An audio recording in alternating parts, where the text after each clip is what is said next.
Sindh assembly speaker असरात दुरानी चयो आहे त इलाक़ा जदोजहद में शमूलियत बाबत खेस ॼाण नाहे। हद दख़ल ख़िलाफ़ सुप्रीम कोर्ट जे फ़ैसिले ते अमल करायो वेंदो। कराची में एहतसाब अदालत 12 मीडिया सां ॻाल्हाईंदे सिराज दुरानी चयो त कराची में हद दख़लियूं अॼु खां न पर 25 खां 30 साल अॻु जूं आहिनि। हुनजे त सुप्रीम कोर्ट जे हुकुम ते अमल कंदे हद दख़लियूं हटायूं वेंदियूं। सिराज दुरानी चयो त मुतसिब आला जे इख़्तियारनि जो बिल असेंबली मां अक्सरियती राय सां पास थी वियो आहे। 14 ॾींहनि अंदरि गवर्नर सिंध सिफ़ारिशूं ॾींदो आहे। सदर चवणो त इलाक़ा जदोजहद में शमूलियत बाबत खेस ॼाण नाहे, साणस का ॻाल्हि ॿोल नाहे थी। असेंबली से बिल पास होता है तो 14 दिन के अंदर गवर्नर ने डिसीजन लेना होता है, या तो उसको अप्रूव करेगा या उसको रिकमेंड करेगा कि उसमें आप अमेंडमेंट करें उसको और बेहतर करें।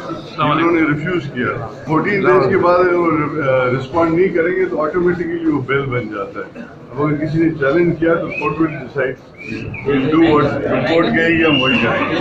विजिट कयो अवामी आवाज़ मीडिया ग्रुप की वेबसाइट awamiawaz.pk।